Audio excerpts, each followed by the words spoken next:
In Midsommar, written and directed by at this point, horror auteur, not just director, Ari Aster, a group of American tourists are invited by one of their friends to go to this strange festival in this other country that has these weird things going on. And after they get there, they find out that a lot of these things are sinister and things go downhill from there.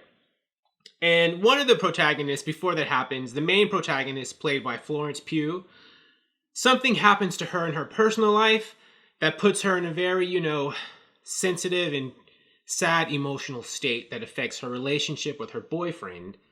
And they're already having trouble in their relationship when the event happens to her. And that's in her head and his head and their circle of friends' heads before they go on this trip. And that is important to the plot of the movie later on and just where people are at in their heads. And that's all I'll say. Anything more than that will be a spoiler. But I will say this, and I don't think this is a spoiler, but I'm going to take the risk.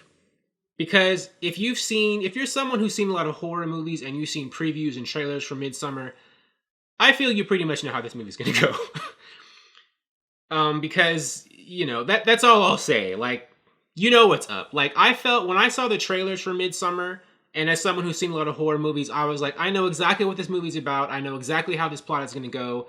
And that's exactly what happened. And I feel like many of you are probably the same way. So, what did I think about it? I liked Midsommar, but I can pretty much tell, I already know, this is something I already know, that like Hereditary, Ari Aster's previous movie, his previous horror movie, I think that was his first movie ever made, this is a movie that a lot of people are not going to like because it's not very commercial or mainstream. It is very, Ari Aster likes to, drag things out, build to a slow, make a slow build to a certain climax and a certain thing he wants to say.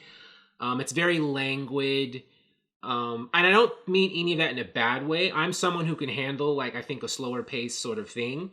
But a lot of other people aren't like that. And I think they expect from a lot of horror movies and action thrillers, movies that have dark things happening. They expect a more, faster paced, visceral experience. Although, Midsommar is very visceral at some parts. I'm not going to say that. I mean, there's lots of gore.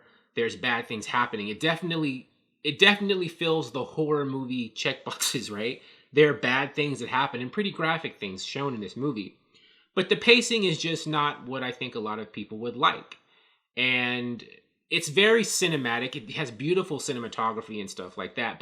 And that's not a bad thing. That's not a bad thing in any type of movie. But I think when you have a movie that's slowly paced, coupled with all this really great, beautiful cinematography and imagery, it does make the movie seem like an interesting art house or indie film rather than a mainstream movie that a lot of people are going to like. I mean, there are a lot of people who will like Midsommar, but there are going to be a lot of people, I think, who will not. And so it's going to be divisive. The same way Hereditary was. Hereditary was the same kind of movie. It was a slow build, a slow burn to a very, big climax for a horror movie anyway. And it had great cinematography. Oh, and great acting. This movie, just like Hereditary, has great acting. Florence Pugh does a great job. Everybody does a great job. Although, no disrespect to anybody in this movie, none of them could hold a candle to Toni Collette in Hereditary. Toni Collette in general is a very strong, powerful actress. But, everybody does a good job. The main character in this movie, Florence Pugh, the actress, she does a good job. Hereditary is, Midsommar also has... Ari Aster in his movies, he's very equal opportunity when it comes to the nudity, actually. There's a lot of female and male nudity in Midsommar. And you don't usually see, and they actually show, everything. And you don't usually see male nudity showed in movies that much. I mean, people are afraid to go there, I think, a lot of times. Because a lot of people, when it comes to male nudity, a lot of people just really just can't handle that. Female nudity is more accepted in movies and pop culture. But if you show nude men, it all of a sudden becomes this huge, big deal for a lot of people. Ari Aster doesn't care. There are things dangling and swaying from both genders in this movie. And there's different types of body types. Not everybody has, this typical hourglass or really thin, idealized figure either who is nude towards the end of the movie. And it was the same in Hereditary. At the end of Hereditary, there was a lot of nudity from male and female characters at the end of that movie too. Maybe earlier, but I remember the end really strikingly. So that's something to warn you about. There's a lot of, graphic nudity and graphic, violence, gore in the movie. But, if you're a horror fan, I think you're probably someone who has a higher tolerance for nudity and violence than people who aren't typical horror fans, because horror movies have violence and nudity in them quite often. That's one of the things the horror genre is infamous for.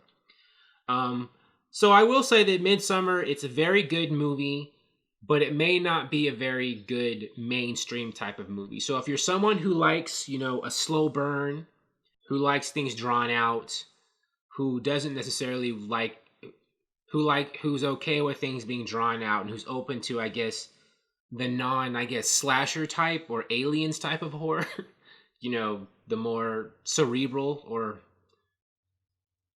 drawn out horror, Midsommar is going to be your kind of thing.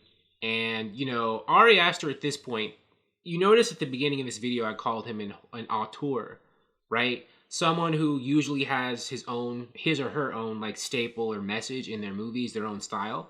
After Hereditary and this, I can say, yeah, I mean, you can pretty much say Ari Aster definitely has a style and an aesthetic and a tone. And this has that. And if you like that, and if you have a longer attention span, you will like Midsommar. Thank you for watching. If you like this video, please like it on YouTube and subscribe to the channel because I appreciate your viewership, and I'll talk to you soon. Bye.